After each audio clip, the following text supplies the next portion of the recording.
morning, ladies and gentlemen, and welcome to Living with S. I'm Sharon Mundia, and today we're here at Park Inn by Radisson, and we're talking about storytelling, but storytelling for change. It's something I've actually come to fall in love with this year, especially because of podcasts, and I've grown to respect the art of preserving someone's story or moment in life. And the ladies I'm about to speak to right now have dedicated a good chunk of their lives to just this, but preserving and kind of trying to put out there the stories of Kenyans. So not just any stories, but Kenyan stories from a positive perspective. But I'm going to let them tell you more about that. I've got Mwihaki Muraguri, who is the founder. She birthed it. You are the mama, the mother, or the story smith, as you like to call yourself, at Paukwa. And then I've got Natalie Sifuma, who is the content lead. How are you ladies doing? Good. Yeah? Thank you. So storytelling. Okay, so I have to start off by just asking, what was your favorite story growing up? Oh, and it could just be anything that you just recall. It doesn't have to be one of these like Penguin classics. Yeah. So mine, teenage romances, Sweet Valley High. Oh my God, yes. I forgot about that. Elizabeth and Jessica, yes. You even remember their names? Yes. You asked for the favorite I one. love it. I love it. I don't even remember too much. There was Sweet Valley High and Sweet Dreams. Oh, I didn't get there. But yeah. Sweet Valley High. My goodness. Okay, and what about you? And the Nancy Drew series. Okay, Nancy Drew series, yeah. Some good classics there. I think I went through that a little bit, but I think it was more like Famous Five, Secret Seven, and then Sweet Valley, and then I just jumped into like James Patterson, like one day, and everyone was like okay with it, and it was those just these. We used to read under the desk. Those dark stories of like, okay. So tell me, when did you first fall in love with stories? So I was that kid who was a bookworm. So stories have always been a part of me. Loving words has been part of my DNA. Was that instilled by your parents, or is it just It was. Okay. It was. My father actually was a professor of accounts at the University of Nairobi, but he did a literature minor. And in his belief, if you didn't understand the sonnets of Shakespeare and be able to quote them at will, you were really basically uneducated. Wow. So they introduced books into my life, and I'm so glad that they did. Wow. Yeah. And I, on the other hand, was just a very rebellious child. So whenever I'd get in trouble, there was always a story I had. I could always come up with a story. So I was more of a storyteller. Okay. Than reading the stories. Than reading, but I did get into reading because now, like I said, Nancy Drew, my dad would always bring a different book every week and said, if you want something that I wanted, I had to read the book. In order for you to get that. So when did your love for books then turn into, wait a second, I think I want to try and preserve the stories and tell the stories and amplify stories here in Kenya? It wasn't intentional. It wasn't a path that I chose. I think it was one of those that sort of stumbled upon. Mm-hmm. I didn't study literature. I wasn't bound to be a storyteller. In fact, I worked in public health for 20 years, and then just woke up one day and said, or not, let's do something else. And all through were you reading? Did you course, still yes, okay. Yeah. I mean, books I have, books are part of my budget. Okay. At home. Really? Oh yes, yeah. Oh, I'd love to see your home library. Yes, it's it's getting out of hand now. Wow. And my children are also readers. Okay, good. So that's wonderful. But what happened is a question was asked of me. I was actually doing an application for a fellowship, and it had the opportunity to do a project of whatever desire you had. And instead of doing the logical thing, the career thing, I thought, actually, what do I want to do? I hadn't been asked a question in a long time that, given the opportunity to do anything, what would it be? And I have been very lucky. I have traveled around Africa, almost half the countries on this continent. And every time I'd come home, I'd be like, we have so much going on for us. How come we don't see it? As Kenyans or as Africans? Kenyans? Okay. No, as Kenyans, And some of the places that I had traveled to were places I was really eager to visit because I had heard about them. I had heard the stories of these places. I get them like, it's not as happening as at home. And I realized that part of the thing is that we have this negative narrative going on where we're so focused on what's broken, what's not working, what's dysfunctional, that we fail to see the beauty around us. And there's some very disturbing research which actually shone a light on that a few years ago, which was released by the East Africa Institute of the Aga Khan University, which pointed to the fact that, yeah, we are starting to believe this single story. And what is that story? The story that unless you know someone, sleep with somebody, pay somebody, you're not going to get ahead in this country, right? And we're not saying that that doesn't happen, but when you magnify that and then you telescope the stuff which is actually positive, then, you know, you have people coming out of school and saying, "Ata siwezi kupata job," you know, before even trying, yeah? And I think that my frustration was, but every job that I've gotten has actually been either through a newspaper ad or through the internet. A lot of the people who I know who have been successful have just through, you know, blood, sweat and tears, been able to pull themselves up and move forward. So why aren't we seeing enough of that? Why aren't we believing that over the other narrative? Yeah. So I thought maybe it's the stories that we listen to every day and the stories that we see. And back to my Sweet Valley High, I realized that, yes, I connected with the stories of teenage romances, but there were never any Kenyan teenage romances, right? Oh, so no. all the Yeah. stories that we read Oh no. were It was stories like of blonde people who hair, exactly, blue eyes. yes, Like, exactly, she you was know, just like curled down her Yeah. face and like that's like what face? Like exactly, blush. yeah. So the more that we don't see positive of us, then it has an effect. It has an effect. Right. Yeah. And then came Paukwa.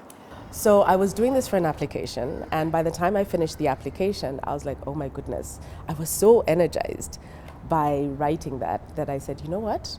Even if I don't get this fellowship, I think I've figured out what I want to do. And I didn't get the fellowship, but sometimes it's not about that, but it's about the question.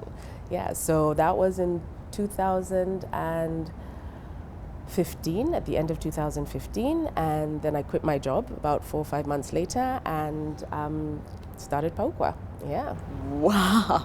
Wow. And what, Natalie, what do you do at Paukwa as the content lead? So Paukwa tells stories. What we do at Paukwa is we tell stories. So I'm in charge of the stories that go out on our various platforms. So the researching, the writing, and the editing of all of that. So I oversee a team of writers and then just make sure that the stories are fact-based, because we ensure our stories are positive, fact-based, and just inspiring. And is it that you go out looking for the stories, or do you get applicants, you know, sort of saying, I have a really amazing one, you need to, So can I submit this written? Yeah. Okay, so all our stories are written in-house. We discuss as a team we group our stories into campaigns, so story series. So for 30 days, we'll write stories about the 30 women who are the first in their fields, Kenyan women. For 47 days, we'll do 47 counties. So we research in-house, or we move around Nairobi and call people who we know, and then research on those stories, write the stories, edit them. But we also welcome ideas from our audience. So sometimes people reach out and they're like, will you guys tell the stories of our schools? And we'll take that into consideration. Oh, wow. Yeah. And your intention is what with this exactly, with the stories? Because I know you gave the example of, you know, like trying to find a job. And I mean, not to take away from the fact that unemployment is at an all-time high here, but you gave that as an example. So is it to inspire in the like career space, or do you also look at other topics outside of employment and career? So we look at people, places, products, and platforms of Kenya. So it really is quite wide. So one day we'll be writing about a profession, such as artists, right? Another story collection will be about sportsmen and women. Another story collection will be about festivals in Kenya. So what we're trying to do is build a bank or a repository of stories where if you want to learn about Kenya, if you want to be inspired, if you want to gain deeper knowledge, this is where you'll come.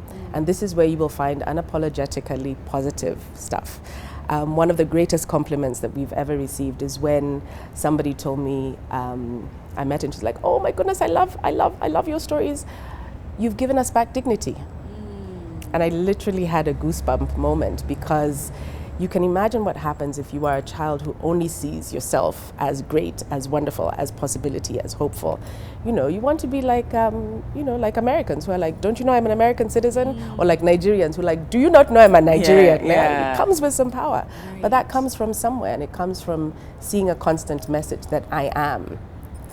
Wow. So it's made me remember when the Notre Dame burnt down, and it was like, in like 5 seconds, it was like $10 trillion donated. I mean, I'm exaggerating, but it just felt like, what? Yes. All that money just went to that historical site that what? Yeah. And it was, to me, I thought that was a testament to how Parisians or the French really truly are devoted to their country, that they're in love with their country in such a way that, I mean, and I remember even, talking about this with my friends, if KICC burnt down, I don't know how many people would be like, let me just see how much I have right now, because we need to rebuild that.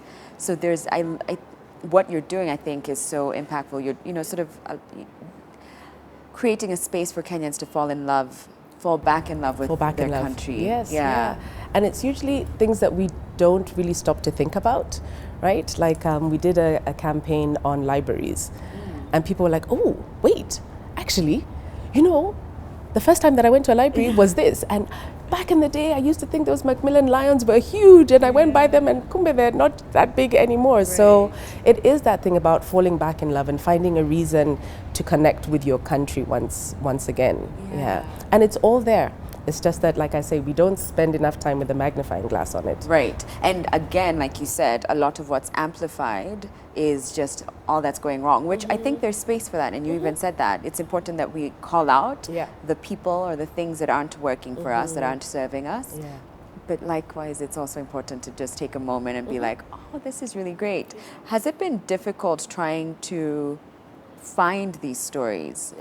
Do we have a good... Because a lot of them, from what I've seen, some of them at least have to do with, our history, and have we done a good job of preserving these stories, and good enough for you guys to be able to be like, aha, this is where we start, this is what happened here. So there are some campaigns that are quite difficult, but I think we always go into it saying that we will find the information. Okay. So whether it's on Google page 10 or the National Archives, or looking at our own contacts and seeing who maybe say works in a bank and could tell us about the history of currency in Kenya, for instance.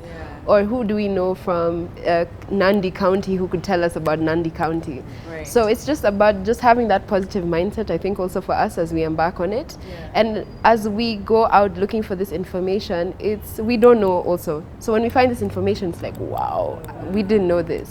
So we get excited also to share it with our readers. Yeah. Have you watched Too Early for Birds? Yes. Every single single show. Oh, really? Yeah. Because at some point I was like, how in the world did they know all these facts, all these people, all these moments?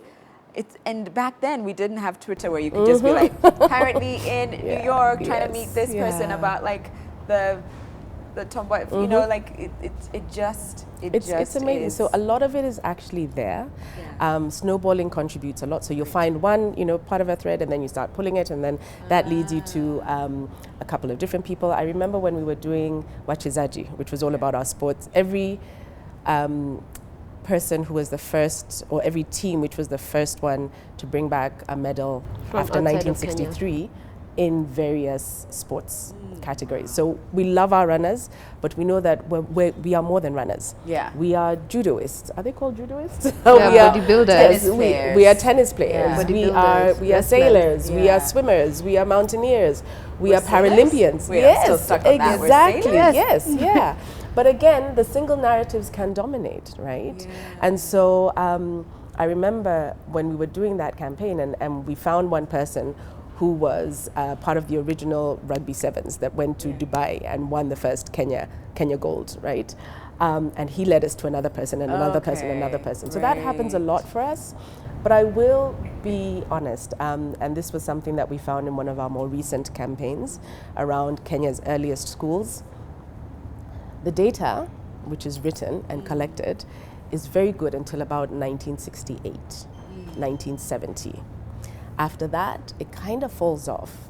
And I think it has to do with the fact that we don't have, as a nation, or as a people, a good practice of actually capturing and noting down and preserving things that happen to us. So we're very good at keeping collective memories and, oh, do you remember this and do you remember that?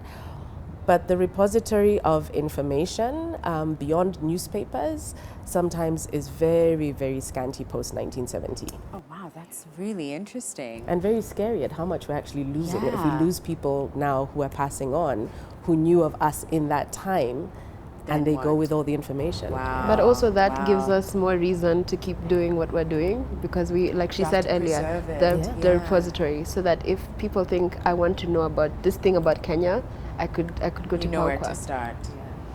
All right, well, we've got to take a break, but we'll be back in a moment.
Welcome back, everybody. We are at Park Inn by Radisson, and I'm talking to Mwihaki and Natalie about Paukwa and storytelling. And before we were talking about data and how sometimes it's hard to find it, to be able to even, amplify these stories. What so far has been the most difficult story or campaign to put together?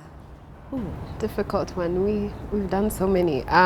Which one strikes you as like, wow, I could barely find any information. It just felt, or do they all hold their own? Maybe exports felt different? Yeah. Because we always try and tell things from a story perspective and not a fact-based, dry, and we did a campaign on, our green gold, right? Oh, so, right, yes, avocado yes, tea, yeah. So what are the stories behind how did the first tea bush land in Kenya, right? And how do you craft that in a way to be engaging and compelling? So sometimes it's about the information, sometimes it's about the subject matter, it's tough. Sometimes it's about where do you actually find it? Where do you start pulling the thread? Yeah. And sometimes it's pictures. Oh, right. Pictures, yeah. I was going to ask that if that's another way to tell stories, because that really caught my attention when I saw the photos from what did you call it, the green gold? Green gold. Yes. Right. Yeah. And I was like, oh, that's so beautiful. Well, we've been very lucky also because so for instance when we did K Safari, which was a photographic journey across Kenya, we partnered with 24 photographers, all Kenyan photographers from different parts of this country who were willing and excited to share Kenya through their eyes, right? So having the opportunity to work with other creatives is really great for us. And we do try and make sure that even if we're getting photos from the internet or from other places, we do give credit in terms of copyright, because as writers who have had their stuff stolen, we understand how precious intellectual property is. But finding the information and finding photos and good quality stuff it really is a challenge sometimes. Yeah. So earlier we were talking about how it's been hard to get certain information and collect that data, because at some point it's almost like we forgot to keep track or to keep record. How do you think that today we can continue to preserve our stories and all this information, down from even like our children? Yeah. It's a wonderful time. Because guess what? Every single minute people are creating. I mean, something can't happen in Kenya and within 24 hours somebody has come up with a meme around it, right? So the question is, now that we have a different way of engaging with the stories that we tell, what are we doing about curating it? Because that's the most important thing. The thing that will move on into history or into the future, the history that will move forward is whatever is curated. There's a wonderful proverb that we use as our mantra, which is, until the story of the hunt is told by the lion, the tale will always glorify the hunter. So we are trying to make sure that different perspectives are brought into first place, right?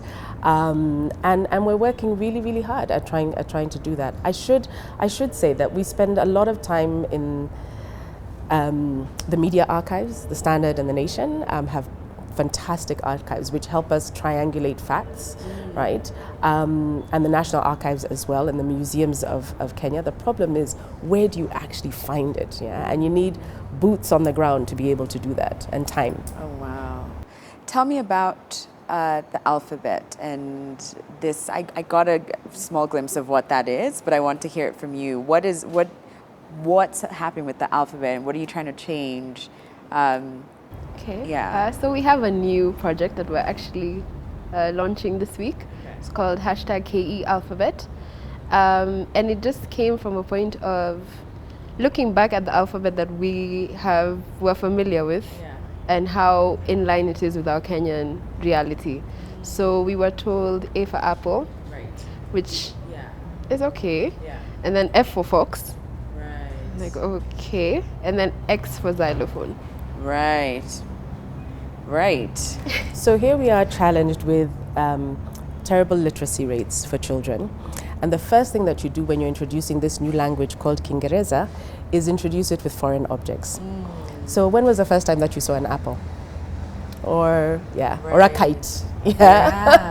You know, so it continues to hamper our engagement with a language that landed here 120 years ago, and 56 years ago we decided it's one of our official languages.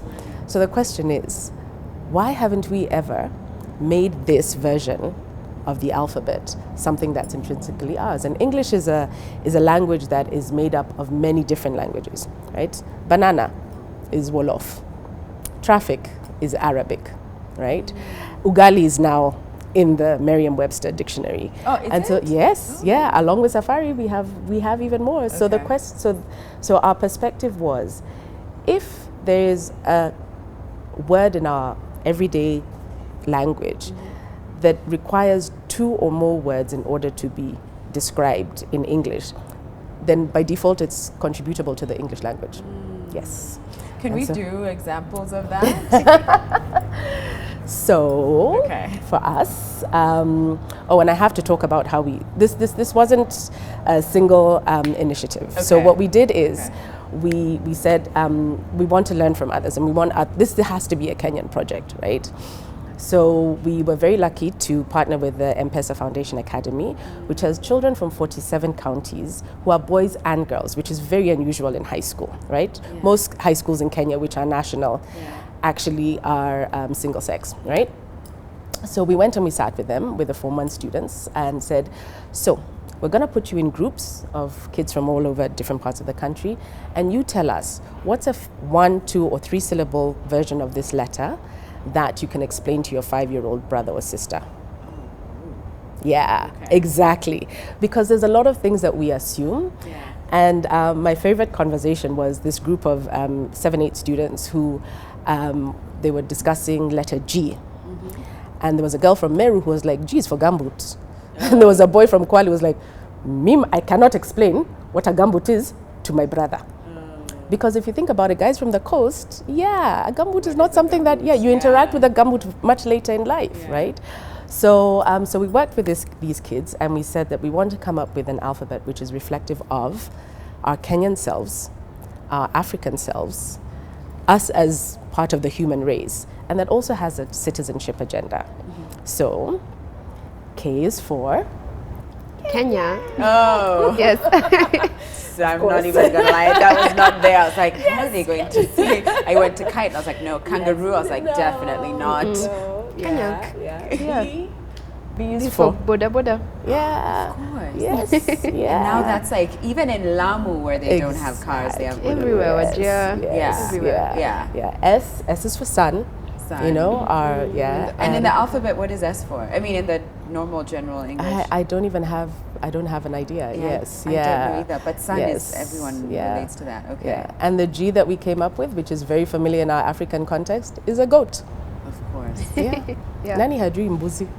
So are there some that are, replicated or, similar to what's already in the alphabet? Some that you agreed this is universal? So like sun and tree and flower. Yeah, yeah. Because like we said, we're not saying that we're separate from the human experience. Yeah. There's some things that are completely human, but H is for hyena, right? Yeah. And E is for elephant. That's, you'll only find that on this continent, as opposed to foxes and bears, which we have no relationship to. What is that? Where does it start? So what is your hope for this alphabet? Where does it go past, this like really cool idea and campaign? So our hope is that in 10 years' time, Kenyan children won't be saying A's for Ipo or apple. You see, even the pronunciation, we can't we're get just right. like, where do we go? It's that unfamiliar. Yeah. But the other thing is that we've been lucky enough to.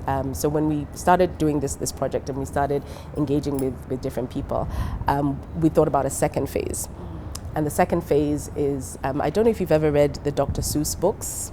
Yeah, so green eggs and ham. Not. And I feel like no. So there's a way that children learn from alliteration, which is very powerful.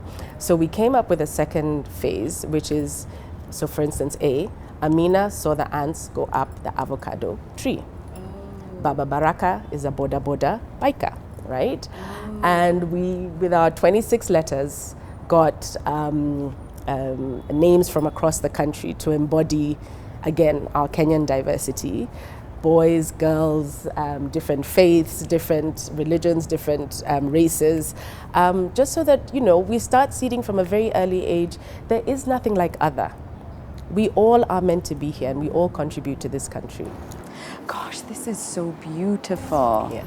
And this is something that I would wish that my children have it now, my daughter has it now, and that, and it just makes so much sense. And why does it take us so long to see something that should have been right in front of us? It should be in the syllabus as far as I'm concerned, enough with foxes, which I'm still not sure if I've ever seen a fox in real life, 30 years down, and I'm not sure I've seen one. I'm not sure I can point out a xylophone. Yes. There was like instruments here. So I can't wait. I can't wait to see this being taught in schools and to take away from the automatic A is for apple, B is for banana, and you're sort of just regurgitating what's given to you. Yeah. That you've paused and been like, I'm not sure this works for me. Because we are in an area where even our education curriculum is all about critical thinking and learning. But if you're hampering children from the beginning by how you're introducing things and concepts to them, then it starts to carry on from a very early age that I regurgitate. I don't actually learn and say what in my environment actually relates to this. And it goes back to what your vision is, I guess, and that is to try and get us Kenyans to fall back in love. And so if we start to name things and recognize things and be familiar with them, then who are you to tell me? I don't know what a fox is. I don't care what a fox is. It's not in my world. As opposed to, oh gosh, I don't know what a fox is. I'm not going to fit in. Exactly. You try and figure out what F is in my language, or what matatu is. What matatu is. Do you know what a boda boda is? Yes. How do you not know what that is? Where do you live? America? No, please. Anyway, really interesting. Okay, we've got to take another break, but we'll be back in a moment.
Welcome back, everybody. This conversation has left me buzzing. It's about storytelling and the importance of it, of amplifying and magnifying positive stories. Wow, the alphabet, KE alphabet, is it? KE alphabet? If you haven't already, please make sure you check it out on YouTube. Show your cousins, show your children, show your grandchildren. The kids need to start singing this and familiarizing themselves with this. Now, I would love to know, how has social media impacted your storytelling agenda? Has it?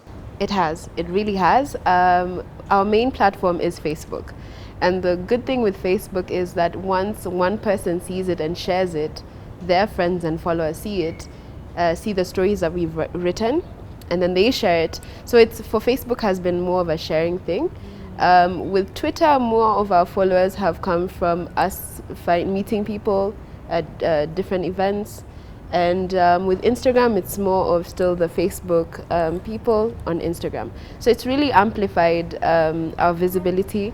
Our stories, with each campaign series, we get more followers who are interested in whatever stories we're telling. So it's been awesome. Right. So the other thing that's exciting about social media is that this is who we are. When we wake up in the morning, what do? You grab your phone maybe to see the time, and then the next thing, it's 45 minutes later and you're still in whatever is your preferred platform. Yeah. So we want to be able to meet people where they are in terms of our stories. We don't want you to come looking for us, we want to come to you, and that's the power of social media. The other thing is that we don't believe that we can find all the different aspects of the stories that we're interested in telling, and that's where the crowd comes in. What is really exciting for us is when people start adding on to, whatever stories we're telling and contributing information. Yeah. When we were doing the county series, we'd have people say, I can't wait till you get to my county, we're number 32 or we're number 28.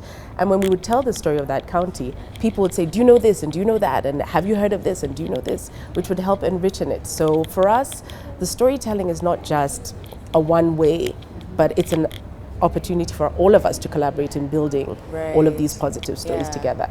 How do you measure the success of a campaign? By the more traditional social media analytics, yes. Okay. So it's by engagement, right? Okay. So did we get a lot of people who shared? Did we get a lot of people who commented, as opposed to just getting, a lot of likes? Yeah. And which one's been the most successful campaign? Between KE Safari, which is the 47 counties, and KE schools, which we've just schools, which you've just wrapped up. Which we've just wrapped up. So that was the earliest schools in Kenya.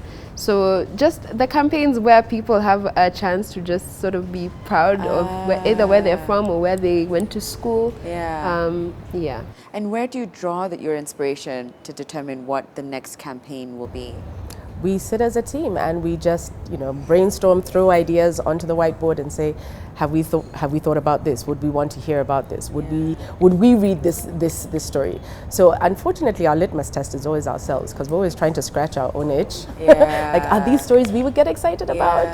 Yeah. But we go across the different platforms.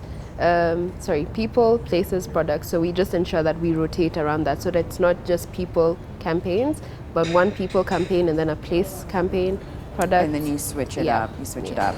So this feels like it's a very involving task that you've got ahead of you.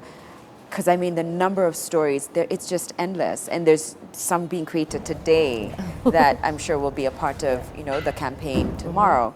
So where do you get the support to keep this going? Has the government kind of seen what you're doing and they're like, oh my gosh, I've been waiting for this?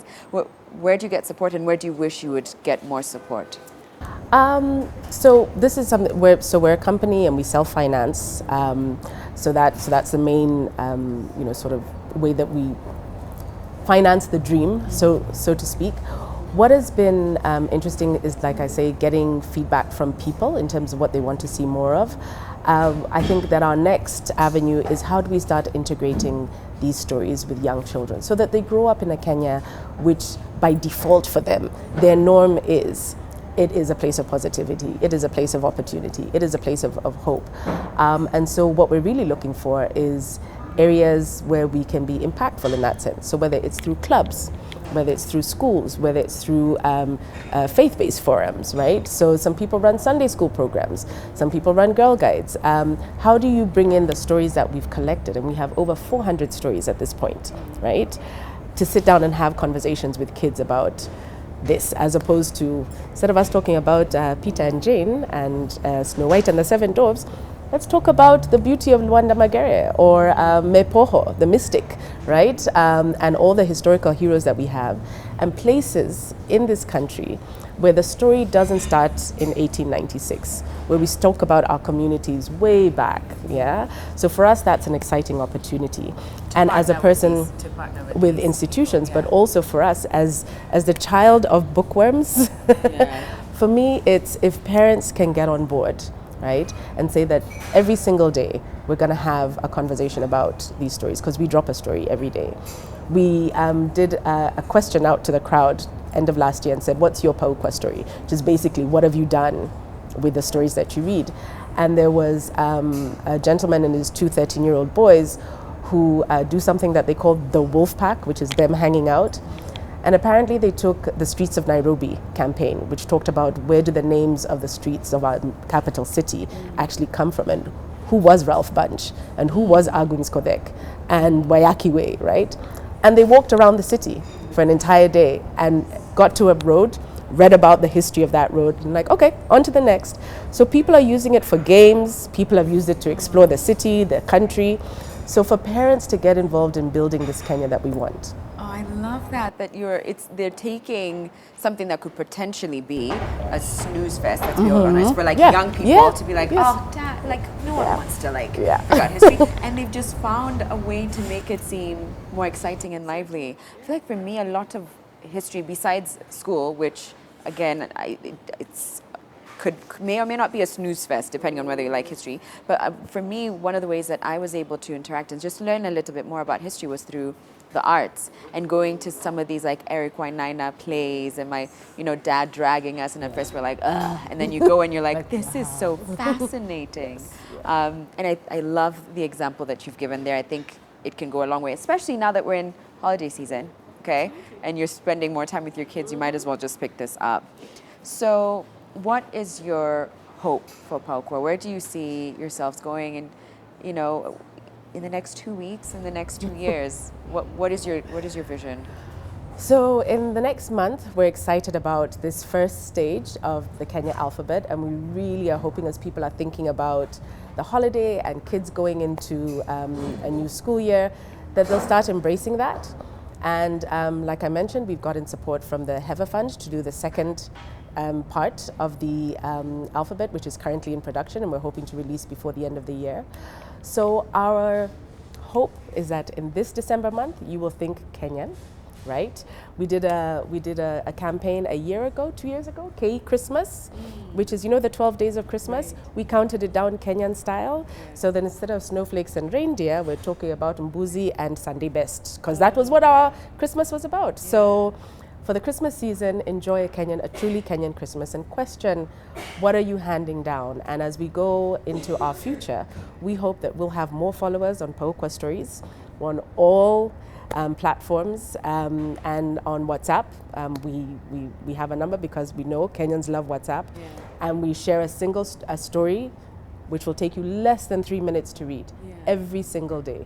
So just infuse yourself with Kenyan positivity is what I would beg our people to do. I love that. And it's so simple. All you need to do is press follow on Instagram and Facebook and Twitter. So it's simply at Paukwa Stories. At Paukwa Stories. At Paukwa Stories. Do yourselves and on WhatsApp, we're on we have a broadcast list on WhatsApp where all our subscribers get a story a day. 0720-598-792. That's our number. Okay. Yes, okay. Okay. Perfect. So what has been for you through this journey is it 4 years now? Three years, yes. In the 3 years that you've been running Paukwa, what has been the most challenging and the most fulfilling part for you?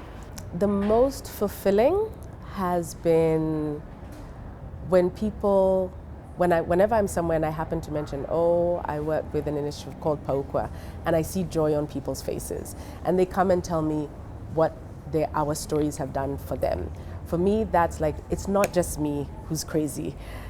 other people also want to see a positive Kenya, right? So there's a hunger that we have to see ourselves, and the fact that we are one of the few initiatives that's filling that particular niche is really exciting for me. What's challenging is that as an entrepreneur, it's still a lot of work. No one told me that I was trading in a 40-hour work week for an 80-hour work week. They don't tell you that, huh? They don't. Sometimes it's really glorified, isn't Yes, it? Yeah, and running a small business is never easy. I could tell tales about that, but the fact that I'm privileged enough to pursue passion is really exciting for me. Yeah. Well, ladies, thank you so much. I think what you're doing is important and beautiful and uplifting, and to dedicate your time to that, thank you. On behalf of like Kenyans, and just, I know what you're doing is creating impact. So thank you so much. Thank you so much. And if you haven't already checked out their YouTube video, then don't worry, you can get a sneak peek now. But make sure you do go check them out on YouTube. And again, share it with your little ones, your children, your cousins, your nieces and nephews. And make sure to follow them on Instagram too, and Facebook and Twitter. I'm actually going to press follow. I'm not kidding. Right after this, now. I'm pressing follow, because what you guys are doing is just incredible. Thank you so much. No, thank you. And thank you guys for watching. We'll be back tomorrow, same time, same place. For now, I'm going to love you and leave you from here at Park Inn by Radisson. But I'll see you tomorrow. Bye, everybody. Thank you. All right. Thank you. You don't know our number. And I hope I got the right one now.